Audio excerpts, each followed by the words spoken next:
La culture malgache a hérité au fil du temps d'une littérature orale immensément riche et parfois propre à certaines ethnies de l'île Rouge. Mais au milieu de ces histoires, que l'on peut encore entendre à Madagascar aujourd'hui, je me devais de vous parler de Kutufeti et Mahaka. Le premier protagoniste, c'est Mahaka. Ça veut dire celui qui embarrasse, qui trompe. Le second, c'est Kutufeti. Kutu, c'est un prénom extrêmement courant sur la Grande Île, comme pourrait l'être Pierre, dans l'Hexagone par exemple. Fetsi, c'est le rusé, le malin. Kutufetsi serait donc une sorte de Pierre malin. Bon, je préfère sa version tropicale, je vais pas vous le cacher. Allez, les présentations sont faites? Alors allons-y. Mais mora mora, comme on dit là-bas.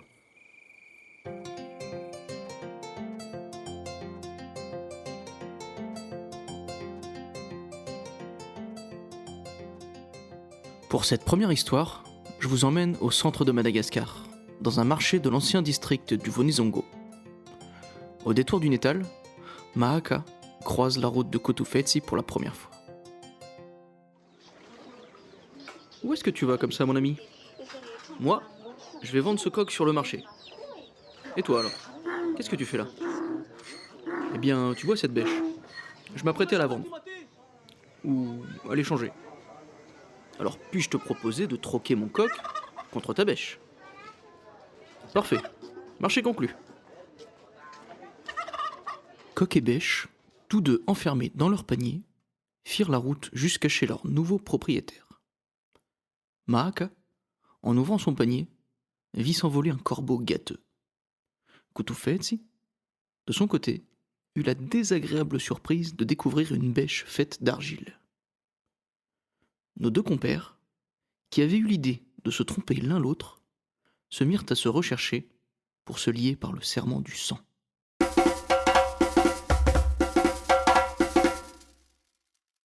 Quelques jours après, les complices se retrouvèrent dans le village de Mahaka, Andrinjintre. Je vous remercie de vous montrer magnanime, ce nom de village est quand même pas facile à prononcer. Pour sceller notre serment du sang, cher Kutufetsi, je vais te procurer la plus belle des jeunes filles. Entre dans cette chambre, mais n'allume pas les chandelles. La petite est bien trop timide. Kutufetsi entre dans la chambre et s'avance.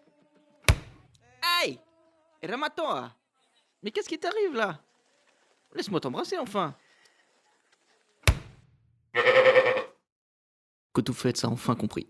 Il venait d'être le premier rôle d'une plaisanterie de Mahaka. Il n'a pas fallu une nuit pour qu'il échafaude ses représailles. Il lui donna rendez-vous près d'une case quelque temps après. Écoute Mahaka, au nom de notre amitié, j'ai invité pour toi une jeune fille qui te comblera, j'en suis sûr. Mais pour ne pas l'effaroucher, entre sans lumière. Mahaka s'exécute et s'approche de la jeune fille dans une obscurité totale.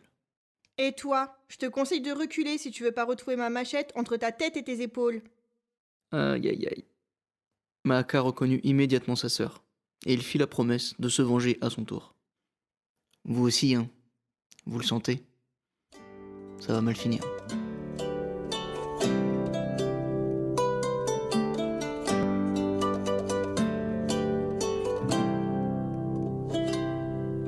Apetrako eo am-pelatana iray, niasa manahirana isan'andro, arovy mba tsy hosolafakeo ampiatrehana ny adidy maro tsy maintsy ho zakaina. Apetrako eo am-pelatananao iray, niasa manahirana isan'andro, arovy mba tsy hosolafakeo ampiatrehana ny adidy maro tsy maintsy ho zakaina. Après la dernière facétie de son comparse, c'est un euphémisme de dire que Mahaka l'a eu un peu mauvaise. Et pour la vengeance qu'il prépare, je pense que personne ne m'en voudra de dire qu'il n'a pas vraiment le sens de la mesure. Il proposa tout simplement à Kutufetsi une cérémonie au cours de laquelle ils s'adonneraient à tuer leur mère. Tout simplement. Après une longue discussion, ils se donnèrent rendez-vous au bord de la rivière, accompagnés de leur génitrice.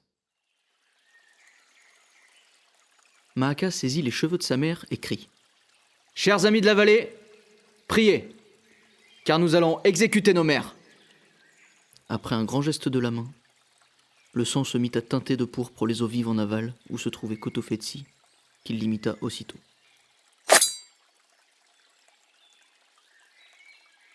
Après un lourd silence, Mahaka s'écria : « Et maintenant, chers amis de la vallée, nous allons ressusciter nos mères !» Mahaka, qui s'était joué de son ami en jetant à l'eau du sang de mouton, se mit à rire avec sa mère, bien vivante. Inutile de vous préciser que pour réparer cet affront, Kotofetsi planifia à son tour des représailles salées.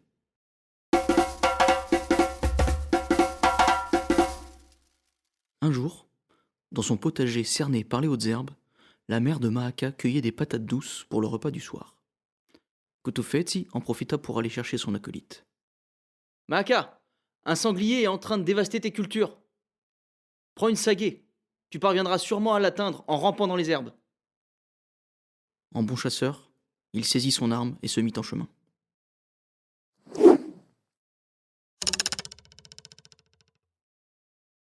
Alors, j'ouvre une parenthèse, on notera quand même que les accidents de chasse semblent à la fois intemporels et universels.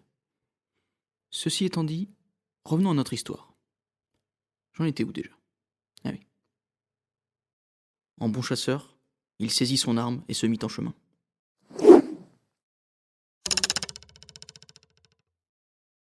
Il n'y avait plus qu'à constater l'évidence.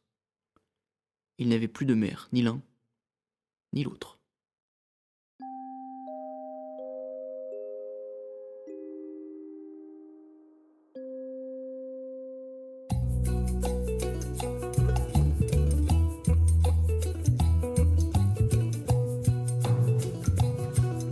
Voyons voir si vous avez été attentif. Vous vous souvenez de la répartition des rôles ? Mahaka, c'est celui qui trompe, qui ment.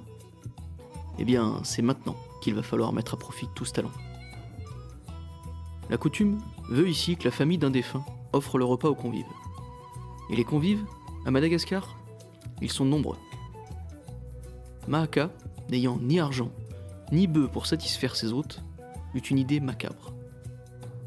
Il déposa, assis contre la porte, le cadavre à peine froid de sa mère, du coton et un rouet entre ses mains. Il prit place ensuite devant la case, aux côtés de Kotofetsi, dans la tente de voyageurs. Après quelques parties d'une sorte de jeu de dames, le Fanoron, deux paysans et leurs marchandises, en route pour le marché aux bœufs, viennent à leur rencontre.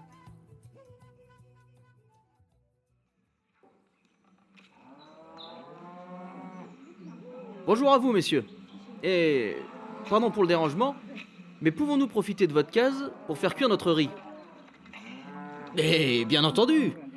Entrez donc ! Poussez la porte. Allez-y, franchement, elle est un peu dure.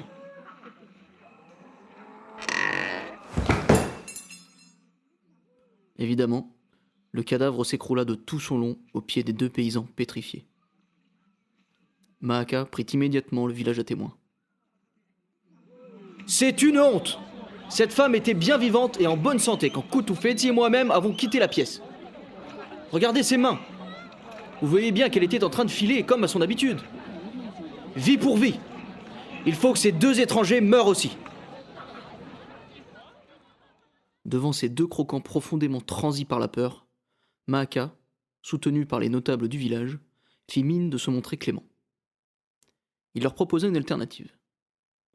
L'abandon pur et simple de leurs bœufs qui seront sacrifiés pour les funérailles de sa mère.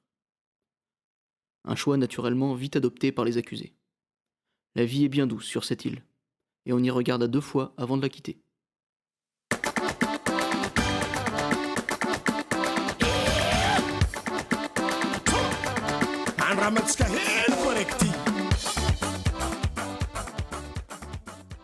Le jour de la cérémonie, entre les chants et les danses, on trouva une montagne de viande pour tous les sages et tous les fous du village.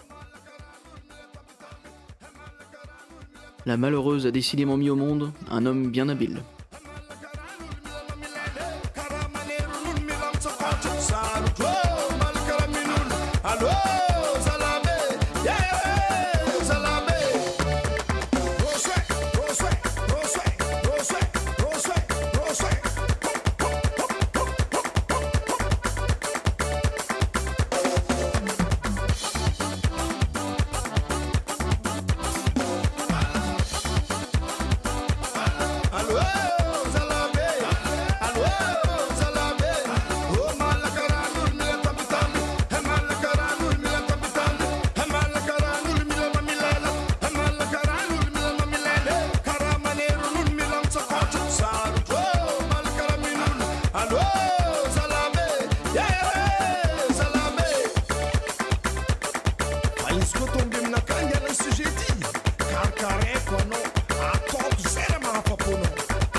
Dans la vallée du Tsaranoro, aux prémices de la saison des pluies, Mahaka et Kotufetsi se mirent en quête d'un abri. Ils portaient à deux un panier dans lequel ils avaient placé un dindon. Ces deux-là, ils se déplacent jamais pour rien. Vous commencez à les connaître. La voilà, la raison de leur voyage. S'enrichir. Et ce n'est pas par hasard qu'ils traînaient aux abords de cette case, habitée par un riche vieillard.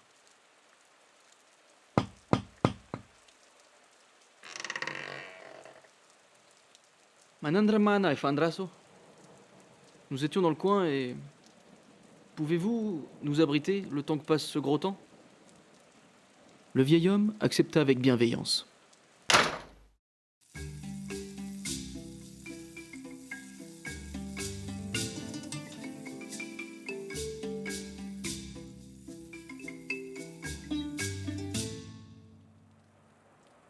Venu l'heure du repas, il jeta un œil intrigué au panier.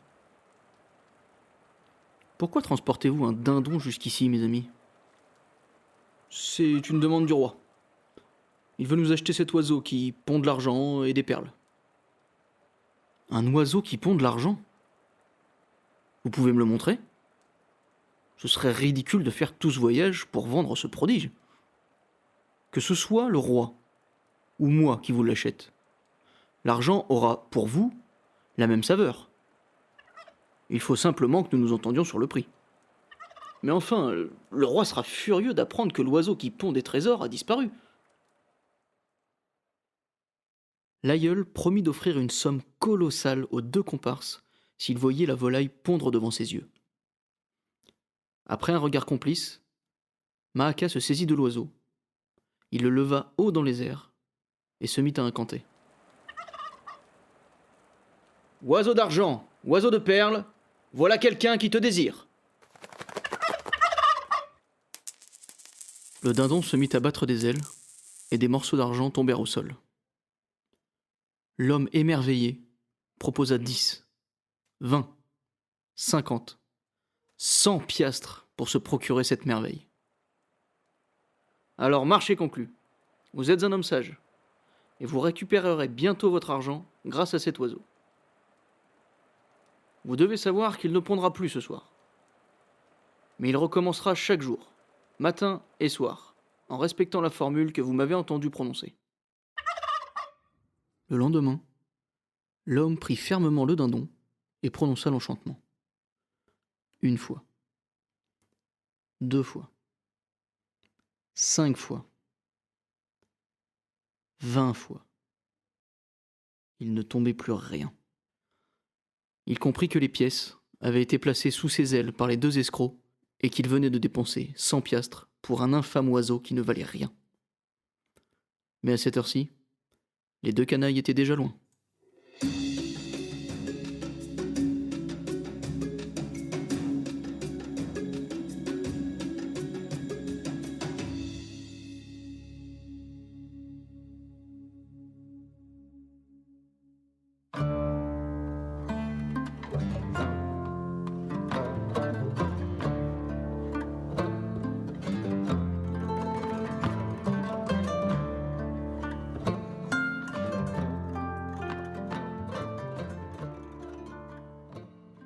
100 piastres. Mahaka et Kotofetsi venaient de dérober 100 piastres. Pour les amateurs de jeux de rôle, dites-vous que c'est les PO d'une énorme quête. Pour ceux qui ont un métier, c'est l'équivalent de plusieurs mois de travail. Mais si la malice était un banquet, l'œuvre précédente en serait à peine les cacahuètes. Ce qui va suivre, c'est le plat de résistance. Le pavé de zébu sauce poivre vert, achar de légumes et son émulsion d'ilang-ilang.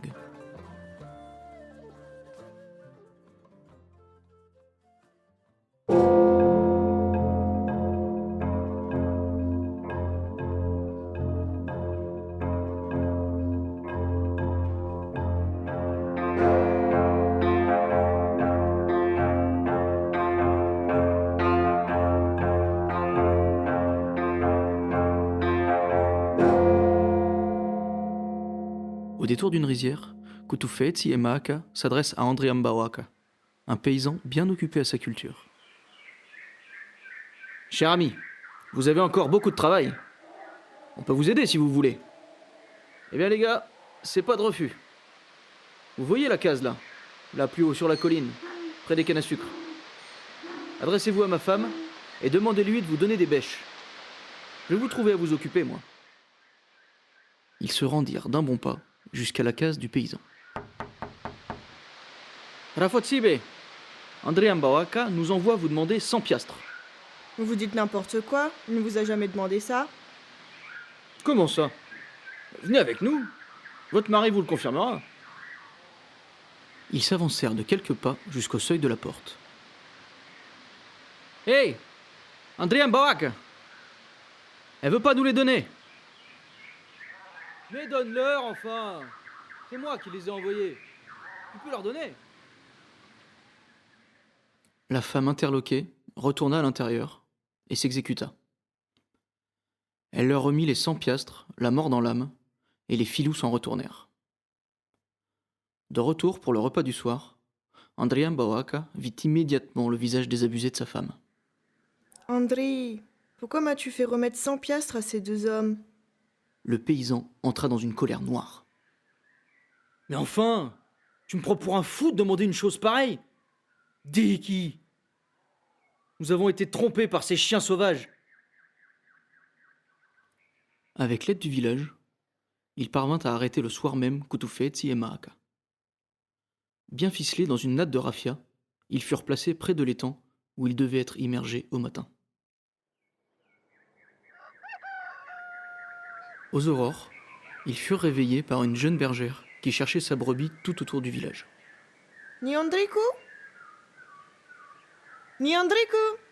Où es-tu, ma petite brebis? Ça, c'était une chance à saisir. Mahaka se mit à bêler aussi bien qu'il le pouvait.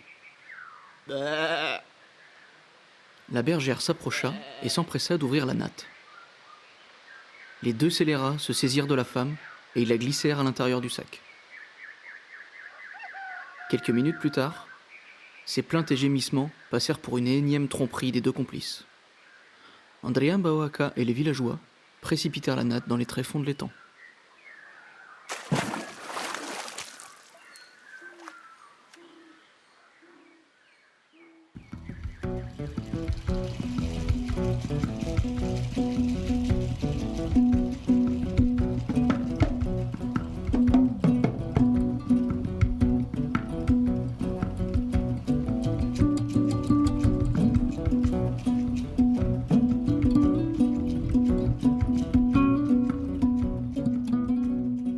Peu après, tout au sud du district, Kutufetsi et Mahaka leur vendent une délicieuse nouvelle.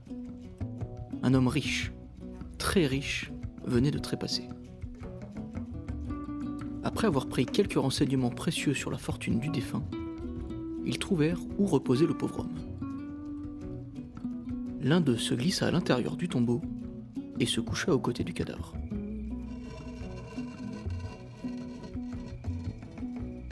L'autre prit place sur la sépulture et se mit à crier. « Oh, mon père, tu es mort. Est-ce vrai que tu m'as abandonné? Pourquoi tu m'as pas pris avec toi? Les gens du village, attirés par ses cris, l'interrogèrent sur la raison de sa détresse. Je suis le fils de cet homme que le temps a emporté, et son héritier. À ces mots, la véritable famille du disparu bondit devant une telle prétention, criant au scandale.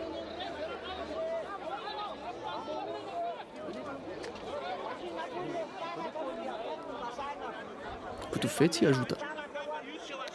Écoutez, pour trancher ce différend, nous allons poser la question au défunt. Qui est son fils? Et si c'est à vous ou à moi que revient l'héritage? Sur deux, les membres de la famille acceptèrent la proposition en s'approchant de la tombe. Bien. Rai qui repose près de nous. Ne sommes-nous pas tes descendants et dignes héritiers?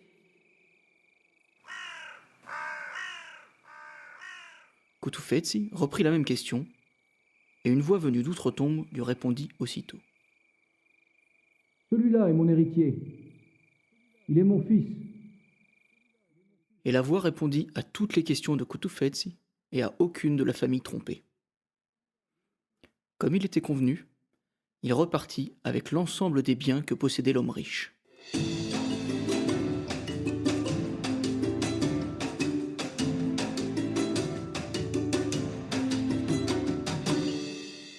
Le lendemain, après avoir partagé le butin avec Mahaka à l'ombre d'un ravinal, ils retournèrent voir Andriambawaka. Aux yeux de tous, ils exposèrent les piastres, les perles, les bijoux et autres richesses. Eh bien, messieurs, c'est en voulant nous noyer que vous nous avez rendus riches. Nous avons trouvé la fortune plutôt que la mort. Malheureusement, nous n'avons pas pu prendre tous les trésors avec nous. Le fond de l'étang, c'est la promesse de l'opulence pour tous. Les gens du village les supplièrent de les guider jusqu'à l'endroit où ils avaient eu accès à tant de trésors. Alors voilà ce qu'on va faire. Les hommes iront en premier, les femmes ensuite. Nous allons vous lier par des chaînes afin que les uns ne devancent pas les autres pour se procurer les plus beaux bijoux. Vous serez étourdis par autant de richesses.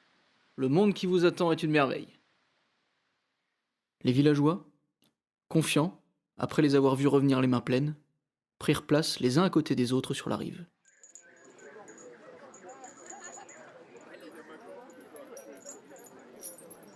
Mahaka bouscula Andriambawaka qui plongea en premier, entraînant avec lui l'ensemble des hommes.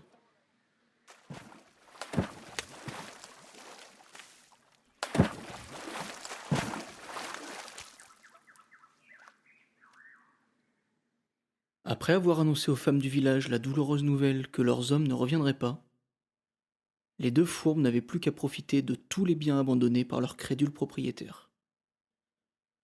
Ils devinrent alors les rois d'un village, dont ils étaient à présent les deux seuls hommes.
Par une douce matinée, un enfant et sa grand-mère pêchaient à l'ombre d'un palmier.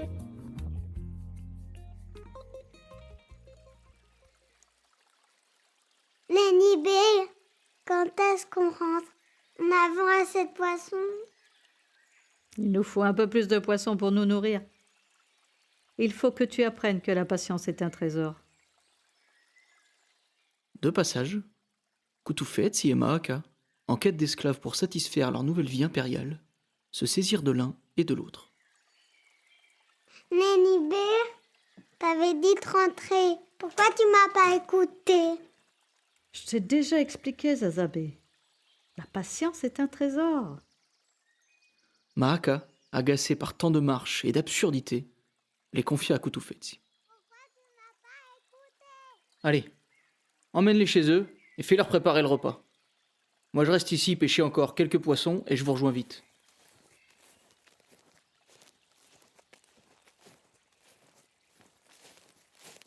Kutufetsi entra dans la case de la vieille femme. Il prit soin de l'attacher et mit l'enfant à préparer le riz. Le petit se mit à pleurer.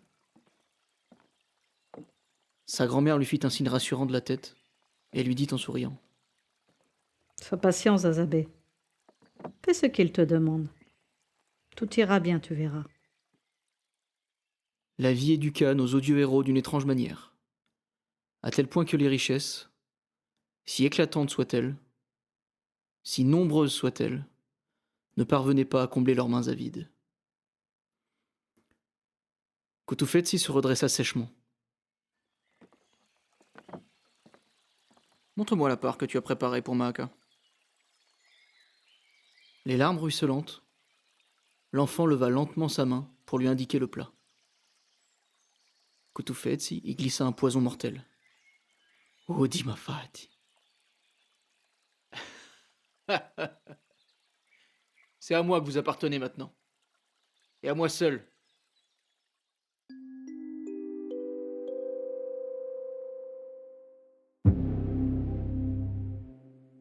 De retour de la pêche, Mahaka franchit le seuil de la porte quelques minutes plus tard, une sagaie à la main.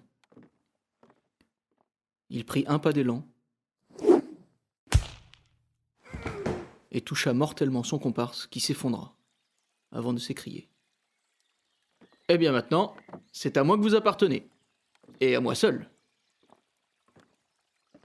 Mahaka s'installa derrière son plat et prit une bouchée de riz.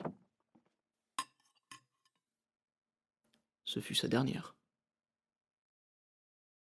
La vieille et l'enfant héritèrent des perles, des bijoux, des piastres et de l'ensemble des richesses des deux voleurs.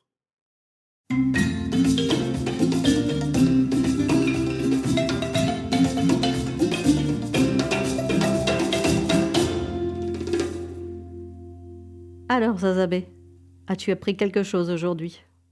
Oui, Nénibé. La patience est un trésor.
Les histoires de Kutufetsi et Mahaka sont innombrables. Il en existe encore bien d'autres que je n'ai pas pu vous conter ici. Vous l'aurez compris, ces contes peuvent être très différents d'un village à l'autre de l'île Rouge. et ils continueront d'évoluer au fil du temps pour servir l'intérêt des conteurs et la curiosité des plus jeunes. Ces histoires ont été tirées d'un ouvrage de la fin du XIXe siècle, Contes populaires malgaches, recueillis, traduits et annotés par Gabriel Ferrand. Et j'en profite pour remercier la Bibliothèque nationale de France qui m'a permis d'avoir accès à ce document.